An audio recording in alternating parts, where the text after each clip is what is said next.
Imaginons un instant une usine d'une complexité absolue. Une manufacture biologique qui tourne 24 heures sur 24, avec une précision littéralement microscopique, des délais stricts à respecter et une équipe de direction qui siège directement dans le cerveau. Alors, on plonge tout de suite dans le vif du sujet. Dans cette analyse, on va décortiquer le fonctionnement de l'activité sexuelle du mâle en se basant sur sa physiologie reproductrice. C'est un processus de fabrication cellulaire fascinant, avec de multiples étapes de validation, de la matière première brute jusqu'au produit final. Au programme de notre exploration aujourd'hui, on commence par examiner le sperme et ses caractéristiques. Ensuite, on rentre au cœur de l'usine de spermatogénèse. On abordera ensuite la question cruciale des délais de fabrication et on terminera par la grande tour de contrôle, la régulation hormonale. Première étape de notre analyse, le sperme en lui-même.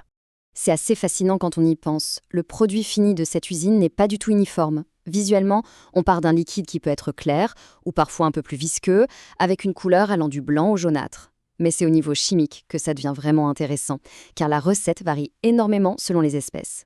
Ce fluide, ce n'est pas juste un amas de cellules, c'est enrichi par les sécrétions des glandes annexes et ça contient un cocktail hyper précis de minéraux, du chlore, du sodium, du potassium, bref, une formulation chimique vitale pour que les cellules puissent survivre à l'air libre. Et le truc dingue, c'est que la fabrication de ces cellules cache un parcours semé d'embûches. À la seconde où ils quittent l'usine de production, les tubes séminifères, les spermatozoïdes ne sont pas du tout prêts. Ils sont complètement immobiles.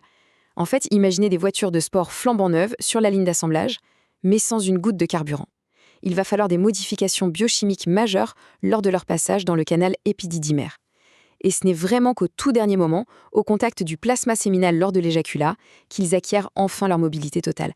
Ce qui nous amène logiquement à notre deuxième point, la fameuse usine de spermatogénèse. Ici, l'enjeu est de taille, car on a deux évolutions absolument majeures qui se font en parallèle. D'un côté, il y a une division mathématique stricte, la réduction chromosomique. On passe d'un état à 2 N chromosomes à un état haploïde à N chromosomes. C'est la préparation du bagage génétique. Et de l'autre côté, on a une véritable transformation physique avec la maturation de la cellule. Ces deux processus n'ont qu'un seul et unique but, obtenir un spermatozoïde mature, fonctionnel et apte à féconder. La transmission du patrimoine génétique repose entièrement sur ces deux piliers. Alors, où se trouve cette fameuse chaîne de montage microscopique ? Eh bien, toute cette magie de l'assemblage opère à un endroit très précis, à l'intérieur des tubes séminifères, qui sont eux-mêmes soigneusement lovés à l'intérieur des testicules. C'est littéralement là que tout se joue. Sur la chaîne, ça s'enchaîne avec une précision chirurgicale, à travers plusieurs stades cellulaires. On part de la phase unitionne, la spermatogonie, qui va évoluer pour devenir un spermatocyte de type 1, puis de type 2. Ensuite, la cellule passe par l'état spermatique pour finalement devenir le produit parachevé, le fameux spermatozoïde. À chaque étape, la matière première subit une transformation radicale. Passons maintenant à un aspect très pratique de cette production, les délais de fabrication. C'est là que ça devient vraiment intéressant, car le rythme de l'usine varie complètement d'une espèce à l'autre. Chez l'humain, ce cycle de fabrication complet prend 70 jours. Chez le taureau, l'usine est un peu plus rapide, 61 jours.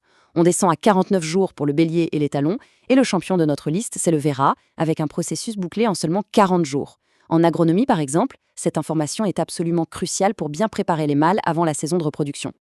Mais attention, on n'a pas fini. À ce temps de base, il faut impérativement rajouter un délai supplémentaire de 9 à 12 jours. Pourquoi ? C'est le temps du transit épididymère, la phase ultime où les spermatozoïdes maturent véritablement. C'est littéralement la phase de contrôle qualité finale et ce délai est totalement incompressible, quelle que soit l'espèce. Dernière étape de notre exploration, et non des moindres, la régulation hormonale. Avant même de regarder les messages internes, il faut savoir que le grand directeur de l'usine, situé dans le cerveau, regarde constamment par la fenêtre. L'hypothalamus est extrêmement sensible au monde extérieur. Des facteurs comme l'environnement général, le climat, les chutes ou les hausses de température, la photopériode, c'est-à-dire le temps d'ensoleillement, et bien sûr le stress. Tous ces éléments peuvent impacter et modifier l'expression de la fonction sexuelle. Alors, comment la chaîne de commandement fonctionne-t-elle ? Sous l'influence de ces facteurs, l'hypothalamus déclenche les opérations en sécrétant la fameuse hormone GnRH. Cette GnRH va stimuler l'hypophyse, qui joue le rôle de chef d'atelier en libérant deux hormones clés, la FSH et la LH. Et ce sont ces deux messagers qui vont voyager jusqu'aux testicules pour mettre les différents départements cellulaires au travail. Il faut vraiment faire la distinction entre les rôles de ces deux hormones. La FSH, c'est un peu le manager des opérations internes. Elle agit directement sur les cellules germinales pour activer leur multiplication et elle pousse les cellules de Sertoli à produire de l'inhibine et de l'ABP. La LH, de son côté, a une cible très spécifique, les cellules de Leydig. Sa seule et unique mission, les forcer à produire de la testostérone. Et cette testostérone, c'est le vrai chef d'orchestre de toute la machinerie mâle. Ses responsabilités sont juste immenses. Elle maintient les caractères sexuels primaires pour que tout l'appareil fonctionne, elle sculpte les caractères secondaires comme la morphologie globale, elle dicte même les caractères tertiaires, c'est-à-dire le comportement et la combativité. Et cerise sur le gâteau, quand elle s'associe à la protéine ABP, ça déclenche la méiose et stimule la spermatogénèse. Bref, sans elle, l'usine s'arrête. Mais attendez, comment on empêche cette usine de s'emballer complètement ? Le secret, c'est une boucle de rétroaction négative. Les testicules communiquent en retour avec le cerveau, plus précisément le complexe hypothalamo-hypophysaire. C'est un dialogue permanent pour s'assurer que la production ne dépasse jamais la demande. C'est un mécanisme de sécurité d'une élégance absolue. En fait, les produits mêmes de l'usine vont dire à la direction de lever le pied. La testostérone, tout comme l'inhibine, exerce ce qu'on appelle un contrôle négatif sur la sécrétion de l'LH. Donc, en limitant l'LH, on limite la stimulation de l'usine. Le système s'autorégule de façon totalement autonome pour maintenir un équilibre physiologique parfait. Ce qui nous amène à une vraie question pour terminer. On vient de voir que toute cette magnifique machinerie repose sur un équilibre extrêmement fin, contrôlé par un cerveau qui écoute le climat, la lumière et l'environnement. Dans un monde moderne marqué par des changements climatiques rapides et un stress ambiant permanent, à quel point cette chaîne de montage si délicate est-elle menacée ?